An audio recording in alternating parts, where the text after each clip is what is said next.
been out this entire series. Now, if Giannis were to miss Game 5, he would be the 10th All-Star who has missed a playoff game this postseason. This is ridiculous, right? Look. Entering the night, 9 different All-Stars have missed a playoff game, the most in a single postseason in NBA history. And that doesn't even include your boy, Trae Young. Yeah, because he wasn't technically an All-Star. Should be. Who missed Game 4 with a foot injury. So no star power. It's just survival of the fittest before his show at the top of the hour. The man never stops working. Stephen A. Smith joining us now on SportsCenter. Stephen A., how will the rash of All-Star injuries in the playoffs factor into how we'll view this NBA championship? Well, it'll be tainted. There's no question about that. If Kawhi Leonard isn't playing, if Chris Paul somehow were to go down, or Devin Booker, Giannis being down, if he doesn't come back, Trae being down, if he doesn't come back, you're going to frown upon that. Look at how we look at the Milwaukee Bucks. We're talking about them going to the NBA Finals, but who in their right mind believes they'd be sitting in this position if Kyrie Irving hadn't twisted his ankle in the middle of that series? So we have to take that into consideration and recognize the fact that there's a lot of question marks. Who believes that the Phoenix Suns would be here right now in the Western Conference Finals if Anthony Davis was 100%, along with LeBron James? These are the kind of things that you got to pay attention to. It doesn't deflate the significance of a championship in their minds, but in the viewing public, of course, we're going to remember that. Okay, you're in L.A. for tonight's Game 6. What's going to be the deciding factor in your mind between the Suns and the Clippers? Well, I think number one is going to be Paul George and how much help he gets, whether it's from Reggie Jackson or Marcus Morris again. That's number one. And number two, if you're the Phoenix Suns, Chris Paul, Devin Booker, you got to shoot with some degree of more accuracy. But the bigger point is this. How is DeAndre Ayton not getting the ball? I understand the Clippers threw a zone at you to begin the game, but DeAndre Ayton played 36 minutes and took 9 shots. DeMarcus Cousins played 11 minutes and took 12 shots. I mean, let's think about that for a second here. He plays 26 less minutes, and the dude gets 3 more shots than DeAndre Ayton. That's on Chris Paul and Devin Booker. You got to make sure you feed this man. He came into the game shooting 71% from the field. That means he makes almost 3 times, almost 3 shots for every 4 he takes. You have to get him the basketball. All right, we're going to keep an eye on the big man tonight. SportsCenter with Stephen A. Smith coming your way. Top of the hour, live, right before NBA Countdown, which takes us to Game 6 of the Western Conference Finals. Appreciate you, Stephen A.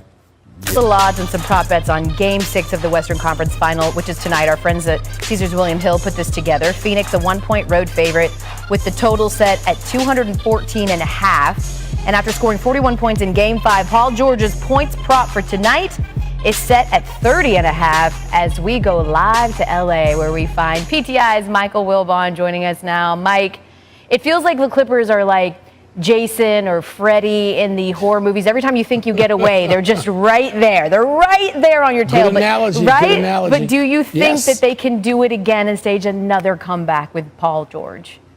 Yeah, I do, Elle. And I don't know. It's so difficult to do it 3 times, right? 3 games in a row. But this is only the second game. They're at home, and everybody keeps saying, well, who's the pressure on? The pressure is on the team that could go home for the season. The pressure is on the Clippers. Do I think right now that they are up for that challenge and that Paul George, I don't get into gambling, Elle, but I heard that 30.5 points. 30.5 points ain't going to get it. Paul George is going to have most likely a bigger game, a bigger output than that.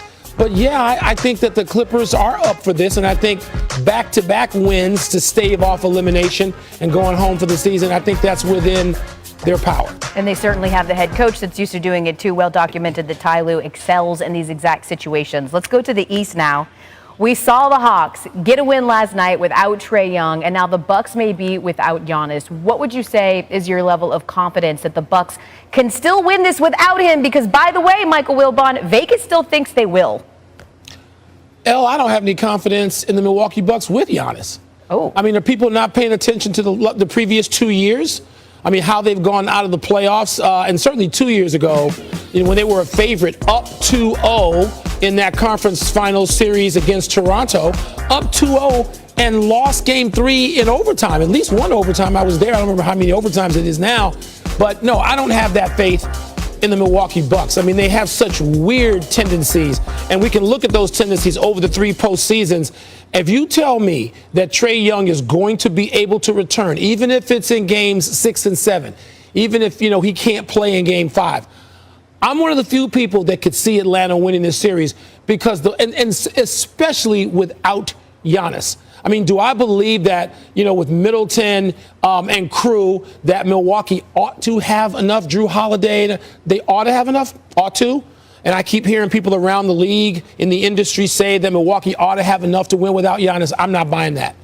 Everything they do is off Giannis. Middleton still has a lot of up and down games. Drew Holiday, up and down games. I don't know what Budenholzer is going to do with substitutions and pattern of play. And a guy like Bobby Portis, he can help you in one series. They don't put him on the court for a minute for 3 games. I don't have any faith in Milwaukee, even though would I concede they're probably the better team on paper? Yeah. But they're playing this on a hardwood, and I'm not willing to just concede this series to Milwaukee if Giannis is not going to be out there. It's so sad what has happened to the playoffs, El, as you know. Just so many injuries, and every series, it seems, is affected by it. And I hope that both Trae Young and Giannis can play. But if Giannis is not out there, I'm not going to just hand this to Milwaukee. It's a little bit like the war of attrition, if you will. And I hate to use this cliche for you, Michael Wilbon. The Bucks have better players, but it looks like the Hawks are a better team, right? Michael Wilbon, yes, right? Yes, we agree. Joining us here on SportsCenter. You'll see more of Michael Wilbon on SportsCenter with Stephen A., which is coming up at the top of the hour, 7 Eastern, right here on ESPN. Thank you. Developing story, Kevin, surrounding the Eastern Conference Final. The entire Eastern Conference Final, is in limbo. Its 2 biggest stars hurt, of course. Trae Young was sidelined with a bone bruise suffered in Game 3. Then watch this happen. Giannis hyperextending his knee in the third quarter of Game 4 last night. Imaging today on Giannis's knee showed no structural damage per Woj and Zach Lowe, but he is listed as doubtful for Game 5. So with the series now knotted at 2-2 and headed back to Milwaukee, we head there where we find live our NBA reporter, Malika Andrews. Malika, we heard from Bucks coach Mike Budenholzer a little earlier in the show, and I know you were asking questions of him as well. What did you learn about Giannis's injury right now?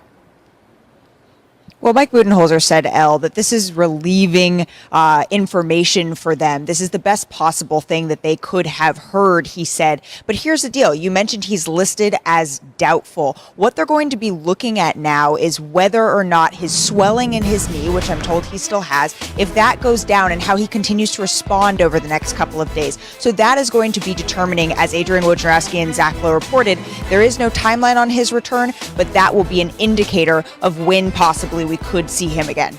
It feels like for this entire series, or at least the last couple of days, Malika, all we've been talking to you about is injuries. Giannis, first it was Trae Young. What's the outlook for him in Game 5?